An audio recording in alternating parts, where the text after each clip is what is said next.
If you've ever visited the seashore, fished in the surf, dug for clams on sandy tidal flats, surfed on large waves, or enjoyed eating seafood, you've experienced the marine biome. What is the marine biome and where is it located?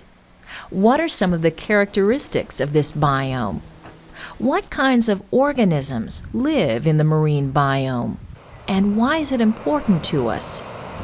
During the next few minutes, we're going to investigate these questions and others as we explore marine biomes.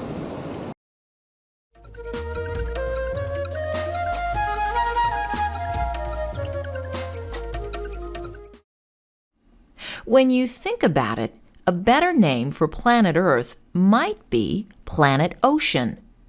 You decide. Why would planet Ocean be a better name?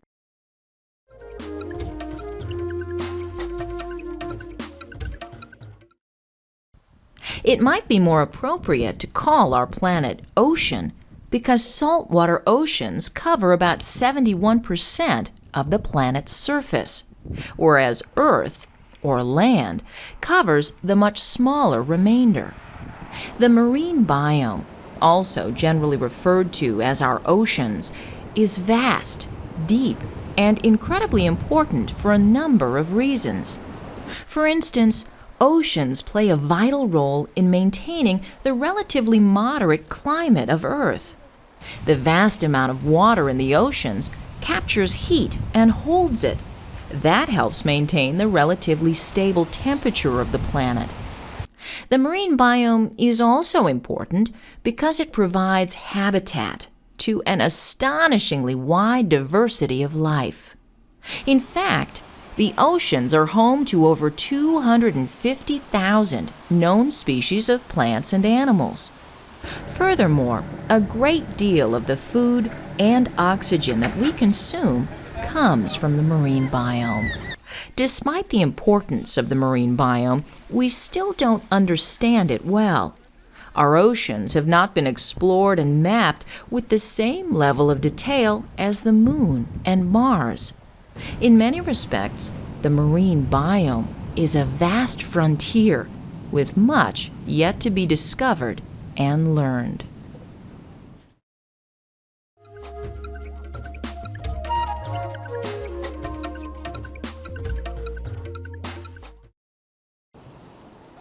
If you've ever had a chance to swim in both the ocean and in freshwater lakes, you know they taste quite different from each other.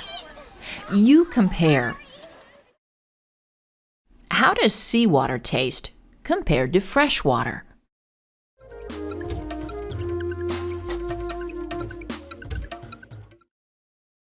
Seawater tastes salty, and freshwater has little taste. That saltiness is the main difference between water in the ocean and that in rivers, lakes, and streams. About 95% of the water on Earth's surface contains high concentrations of salts. Salinity is a measure of the amount of dissolved salts in water. Salinity can vary in different parts of the ocean. For example, salinity in the open ocean off the coast of Maine is much higher than it is in this bay, where fresh water from this river mixes with seawater. Like salinity, water temperature also varies in oceans. Typically, the deeper you go, the colder the water. Water temperatures also vary by latitude, with tropical waters being warmer than water at higher latitudes. The depth of water is another important ocean characteristic. As depth increases, the amount of light decreases. At depths below 200 meters, very little light is present, creating a world of darkness. Pressure also increases the deeper you go. In fact, deep in the oceans, pressure can be so great it has the ability to crush the human body. All these characteristics play an important role in influencing the types of living things found in different parts of the marine biome.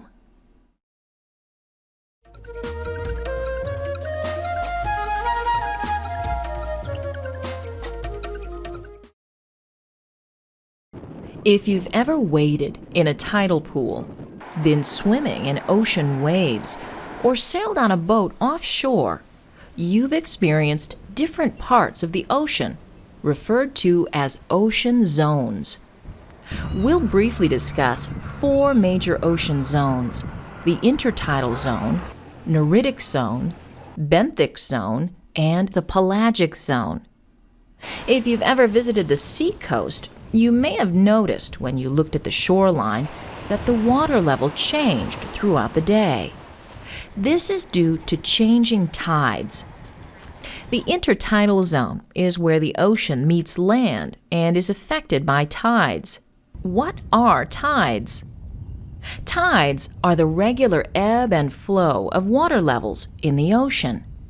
Sometimes the intertidal zone is submerged underwater, and at other times it's exposed as waves and tides come in and out. Due to these continual movements, organisms in the intertidal zone must be able to cope with these ever-changing conditions. For example, organisms living on rocky coasts must cope with pounding, violent waves. Barnacles and rockweed, for instance, have a glue-like substance that securely holds them to rocks so they're not torn away by waves. Living things that dwell on sandy beaches must deal with constantly moving sand. Clams, for instance, burrow into the sand to maintain their position. Higher in the intertidal zone, organisms are exposed to the air, sun, and wind for long periods of time between tides. Here, there is lower diversity of organisms. But further down in the intertidal zone, where organisms are submerged longer, a wide variety of living things thrive, including sea anemones, crabs, starfish, and many types of algae.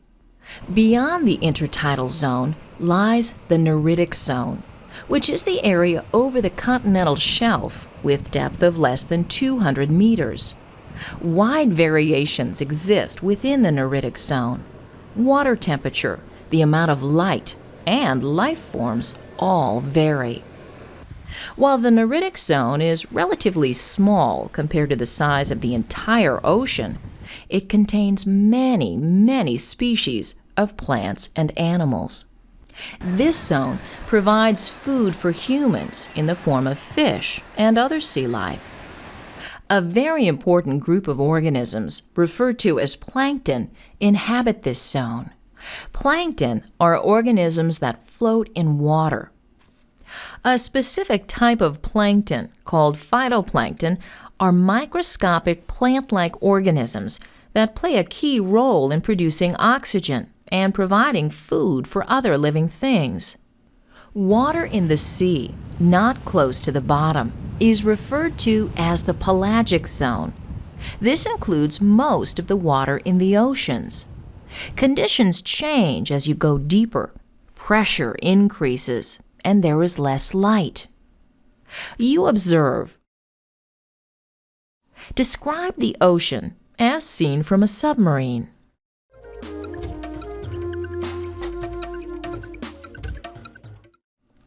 That's right, it's dark. Below 200 meters, the ocean is dominated by cold temperatures, little light, and great pressure. Despite these harsh conditions, some living things do thrive here. Another zone, the benthic zone, consists of the sea floor. Benthic organisms such as lobsters, scallops, and certain types of fish live on the bottom of the ocean. Some of the most fascinating benthic ecosystems, called hydrothermal vent communities, were recently discovered. Located along cracks in the sea floor where superheated water emerges from within the earth, a wide range of unusual organisms thrive. These ecosystems do not depend on light from the sun for energy. Instead, the organisms there create energy from chemical compounds.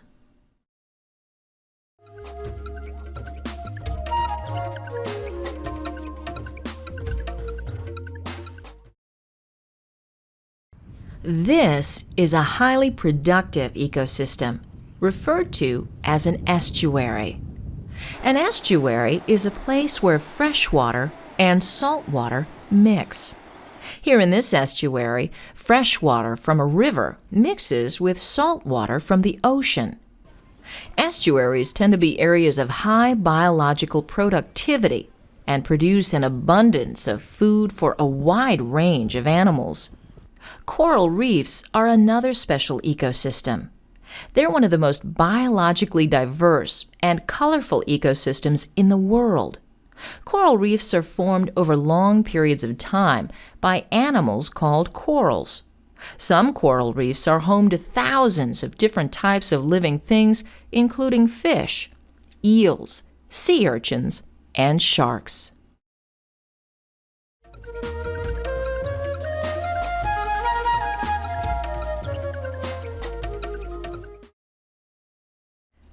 During the past few minutes, we've explored some of the fascinating characteristics of marine biomes. We began by discussing some ways oceans are important to the planet and to us. Various ocean characteristics, such as salinity, water temperature, depth, and pressure, were highlighted. Some of the features of different ocean zones were discussed as well. Last, we briefly investigated estuaries and coral reefs. So, the next time you take a walk on the beach or eat some seafood, think about some of the things we discussed during the past few minutes. You just might think about marine biomes a little differently.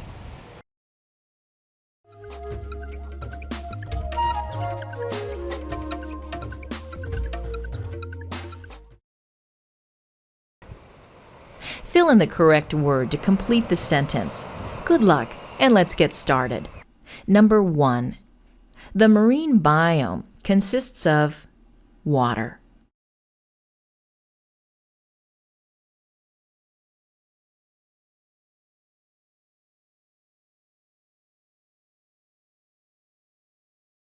Number 2. Is a measure of dissolved salts in water.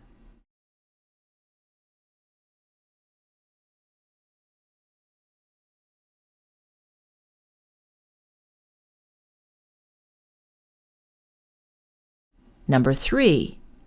As depth increases, the amount of light.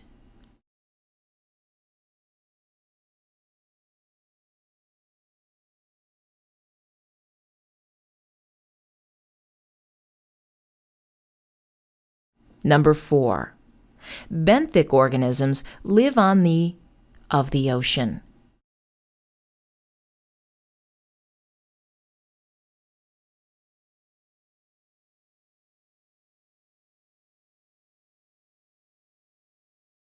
And number 5.